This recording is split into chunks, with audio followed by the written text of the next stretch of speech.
Okay, so we're keep drawing this picture a bunch. Just always helps you see what's going to be going down. And you have this flow coming in, and then even if I'm right here, it still looks like a bunch of parallel lines. If I'm right here, it still looks like a bunch of parallel lines. Still looks like a bunch of parallel lines just from a distance out of far. But the whole idea of the boundary layer is you zoom in.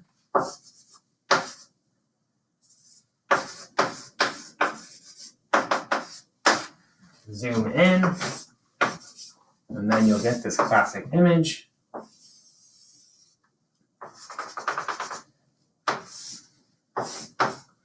Where, in terms of the velocity profile,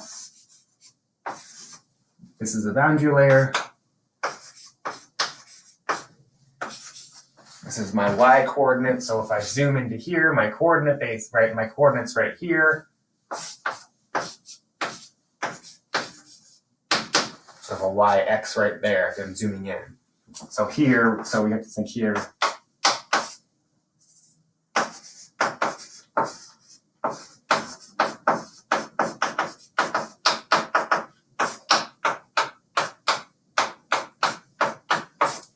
So this is the wing surface you're looking at the very bottom. There is some distance it has to go for a no slope to be right here to get up to this u external, or u infinity as we call it. And then right in this situation, we have curvature, just like we have on the inside of pipes, where you have this curvy velocity profile. You have to keep track of two things for external flow.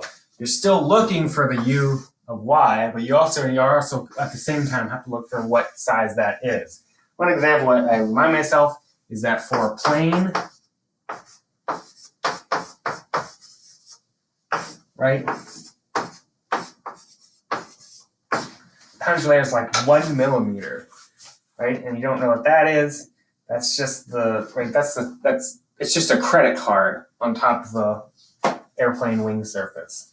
That's all it is talking about. But even still, even though it's just 1 millimeter, it accounts for an enormous amount of force that happens on that wing, and that's the drag forces.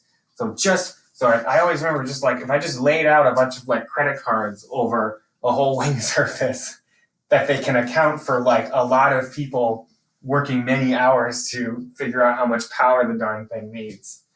But so you can see that there's a lot of people. So the idea is that you want to get the height of the boundary layer, and you're looking for this simultaneously. So later on, we're going to show that sort of the delta and divided by an x. So this is weird because it looks different here than it does down here. So you also have to measure where you are x-wise. Right?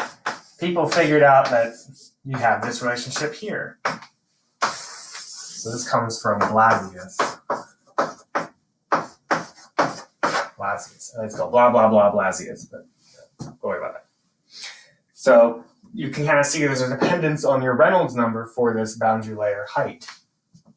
And this is kind of this divided by the x. You'll see where that's coming from, but right, you're headed towards, I can figure out the height of the boundary layer if you tell me the Reynolds number and where I am on the surface, which is very helpful. But just looking at that, this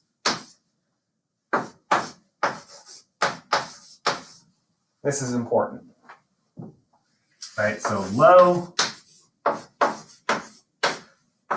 Reynolds number means that this number, right, what does that mean? That means much, much less than 1. So what does that mean? That means that this large.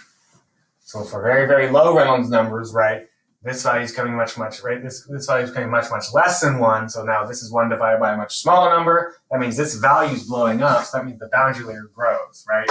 Now for high Reynolds numbers, and what is high, I didn't really define that yet, but that's class, right? You see that this is much, much, much, much greater, right?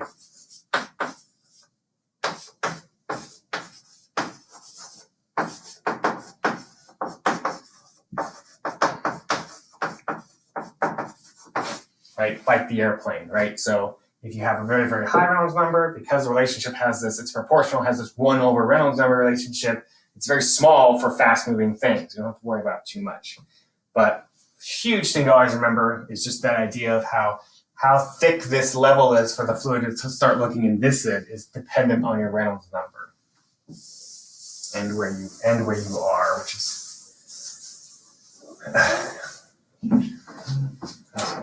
so that's the other thing is it also changes depending on where you are. So if this is according to some y, and here's x, so this right here is x equals 0. And then, so here, I have an x naught, and then here, x1. So here, it'll look like that.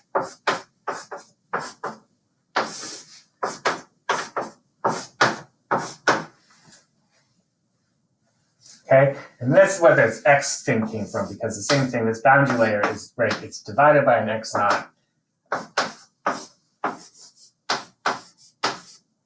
And this is also with respect to an x naught. And then for here,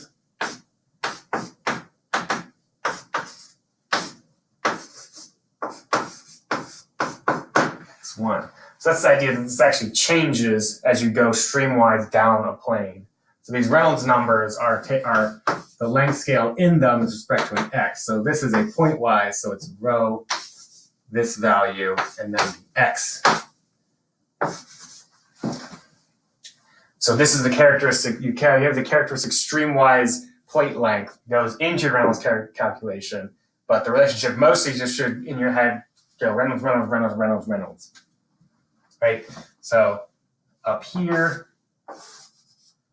here's this boundary layer, this. So then past this point right here, past this point right here, this is inviscid flow, and then under this line is viscous flow, right? So this sort of stream, you can see these things merging off of it because of that. So I believe I have one little example after this. I'll just kind of maybe show how you can get here in a little quick calculation I did for myself.